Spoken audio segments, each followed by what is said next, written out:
I was a Muslim for 5 years. I mean, in Islam, you're expected to keep reciting the profession of faith because bad actions constantly lead you off the path. And after October 7th, after some personal things, I no longer felt comfortable reciting the profession of faith. Wow. What I'm getting at is that you and everyone who supports Israel, I'd like to tell you that you don't have a problem with Islam or with Muslims. And I'll tell you more. I took several courses on applied Islamic law. Guess where from? From sheikhs from Iran, from sheikhs from Iraq. Voila.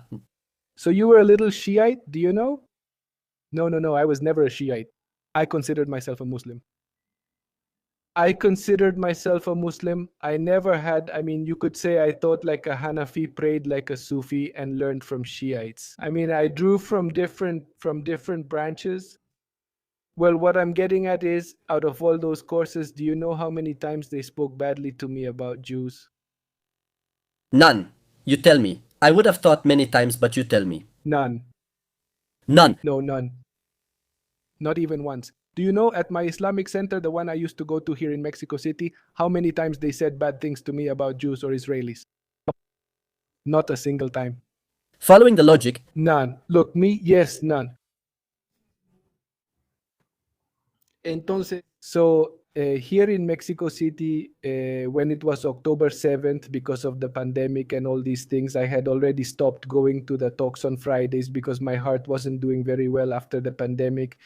And yes, I'm a bit afraid of getting infected again. That's why I stopped going. But in the community Facebook groups, in the community WhatsApp groups, I can assure you that the support for Hamas was minimal. In fact, here, the Hispanic community criticized Hamas's actions a lot. And I mention all this so that you consider at least that the Muslim is not your enemy. Maybe you might have problems with the Iranians because of wars you had. With the Pakistanis because of, well, with the Pakistanis, no, with the people from Jordan because of wars you had. But with the average Muslim, the everyday person, I don't think you really have a problem. okay, That's the point I have several comments about. let me put it on the table. I agree that Muslims are not my enemies. Islam is an ideology that in itself has many anti-Jewish characteristics. And I can explain to you why as well. But my question is, Islam, do you know what it thinks about? Are you no longer a Muslim? Did you leave Islam? I stopped giving the testimony of faith.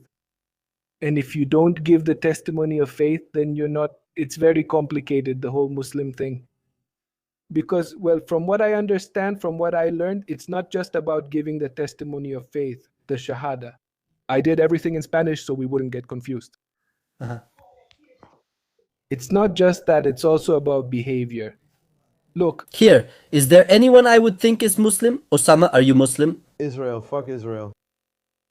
Are you Muslim? Israel? Do you speak Spanish? No, I don't speak Spanish. You look more Arab than I do. Wait. Wait, Osama, I want to ask you a question. Are you Muslim? Just so I know. I am Muslim. What's up? Okay, what does Islam say should be done with someone who leaves Islam? Are you Muslim? I'm not. well, I mean, if you're referring to that thing about them killing me, I assure you that tomorrow I can can I record a video going to the Islamic center that I go to or used to go to? Can I go hear you say that I'm not Muslim and I assure you nothing will happen to me? I assure you. No. I understand they don't actually do it. But here I'm asking a Muslim, Osama, what does Islam say should be done to someone who leaves Islam? I'm not saying they'll do it, since Mexican law doesn't allow it. But what should be done under Islamic law? I don't know. Honestly, You don't know your own religion, okay? I know it. But you don't know it. What they have done is wrong, please. I can teach you about Islam if you'd like, since you don't know about it. Islam states that apostates, those who leave the faith, receive the death penalty. Islam teaches that, so you can learn. Yes. Okay, so here it goes. I know you're trying to paint it in a positive light, That nothing's going to happen to you. and you can take a selfie in the mosque. Islam doesn't say that. The laws. The sources of Islam don't say that. Yeah, you don't feel like that. Look, Rabbi, I respect you a lot, and I would never ever dare to teach you about Judaism. Because Judaism is more than a religion, it's something you have to live. I mean, there are things that only you Jews know. For example, they just asked you about your sacred books. It's something that only you know. I'm sharing. Sorry. I didn't understand you. You're not Spanish, are you? No. Yeah, I know. Where are you from, my friend? Osama, Yes? are Jews sometimes mentioned in your mosque? No. Aren't Jews talked about, considering that the Quran mentions Jews dozens of times?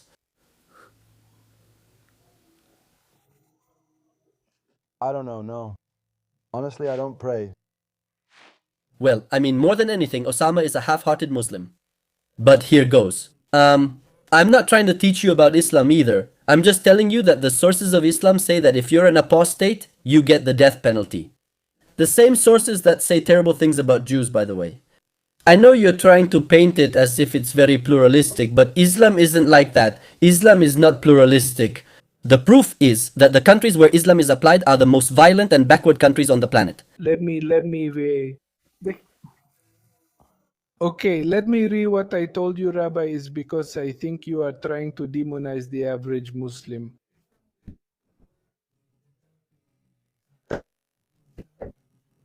It's exactly the same. No. Again, It's not against Muslims, but against Islam and its sources. I'm listening to you, I'm listening. Sorry, it's just the same. Mr. Rabbi, Okay. Listen to me. Rabbi, have you read the Protocols of the Elders of Zion? Yes, the Protocols of the Elders of Zion. It's a pamphlet from the Tsarist era and is plagiarized. A plagiarism of the work by Maurice Joly called Dialogue in Hell Between Machiavelli and Montesquieu. It's a plagiarism made by the Tsarist government. Jose Antonio, what is the intention of that book? To promote hatred towards Jews. Yes. The Bolshevik Revolution, led by many Jews against the Tsar's wishes, led to the creation of the Protocols of the Elders. Okay. I think I couldn't express my point, but no, please don't try to replace one hatred with another, because that's not the point, but here it goes. Do you know that the Islamic sources that mention the Jews have the same point as the Protocols of the Elders of Zion? No, but the thing is, a lot of the nonsense that some people are saying about Islam isn't true. No, it's not true. I mean, My intention, hey buddy, well, just so I don't take up too much of your time, Rabbi, I just want to say, please, don't replace one hatred with another. Can you hear me? Please don't justify it. Just like Islamophobia shouldn't be justified, neither should Judeophobia or hatred against Christians. No, please don't try to replace one hatred with another, because that doesn't benefit anyone. I assure you that the average Muslim is not seeking annihilation or total control as Francisco Gilguay claims, nor as Mark Kashar goes around saying. That's simply not true. Most Muslims are regular people who just want a peaceful life. Yes, that's true. The average Muslim, that's true. You and I are on the same wavelength. We shouldn't hate a Muslim. What we can do is debate. ideas, let's go, we kill. Yes, kill. What we can do is debate certain ideas that Islam presents that we don't agree with. For example, that Jews are inferior. It's not an idea we agree with, and that's why we're going to discuss it and present it as a de facto belief. Which is applied in many Islamic countries. I don't really know exactly where that comes from. I can assure you that at least where I studied, but I was afraid of it. it is considered that monotheism is the way. I mean, the Jew is in monotheism, the Christian is in monotheism. Yes, but the Jew is inferior. He is a lower monotheist. He is in monotheism. He just needs to be educated. I mean, the era of doubts is over. Kill them all. You don't educate them, you kill them. Sorry. Mr. Rabin, let me ask you, do you ask this of someone who doesn't keep Shabbat? No, right? Excuse me? I'm not sure if you're right that certain things don't apply because Jewish jurisprudence, Jewish law defined it. In Islamic countries, the death penalty is applied. They do kill apostates to this day. They do marry girls to this day. Yes, I mean, it's not everyone. There's Islam, we're talking about almost 2 billion people. It's not possible that everyone interprets things the same way. But there are factions that interpret things a bit more extremely, let's say. And those are the ones we criticize. For example, Hamas and so on and so forth. You also said that no one in the mainstream Muslim community in Mexico agrees with Hamas. Okay. We're in the same boat in that sense. That's what we criticize. The average Muslim who doesn't want to lynch us just for being Jewish, okay, great, welcome. That was my point, Mr. Rabbi. And the second one is lighter. I don't know if you know Francisco G. I think you do. Yes, I know him. Yes. Well, Francisco White, I disagree with a lot of things he says because I think he's one of those who is promoting hatred against Muslims. But there's another point that I totally agree with him on, and that's that the perspective we all have on any topic you want to discuss with me, we receive it through the media. That is to say, if Israel is losing the propaganda war, there must be a reason. Because at the end of the day, that's a propaganda war. That's a war of perspectives. And with all due respect, but honestly, I think Hamas is the dumbest enemy there could be, and you can't take advantage of their stupidity. That's the point. Worry about it. Yes, no, we can't deny that in Israel's propaganda war we're losing. There's nothing we can do about it. But anyway, I appreciate what you're saying. I agree with you. Hatred towards people should not be promoted. Tolerance should always be promoted. What I think should be promoted is the discussion of ideas, that's for sure. Well, here it goes. Thank you very much for participating. Best regards. See you later, Mr. Rabino. I hope we can talk again in the future. That's a dialogue. That's the way to have a conversation, like him. So about Gil White and Ashar, I saw that they were mentioned. It seems to me that they're not spreading hatred towards Muslims. I don't think that's the case. I think Gil White does a good analysis with historical data, just like Irving Gatto, because that's what we need.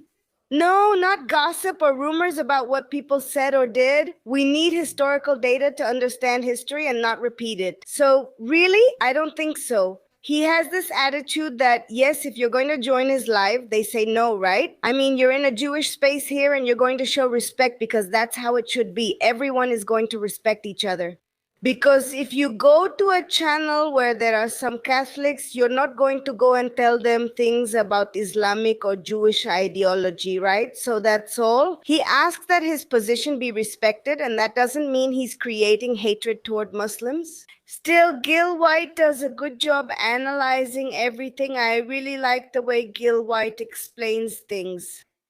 In all of this, I mean, what I've researched is that to me, Nal Hosseini was a friend of Hitler. So he has been responsible for poisoning the minds of all the Arabs who now live in what they call Palestine, in what the British mandate called Palestine. And he has made sure that they follow that man who was a friend of Hitler.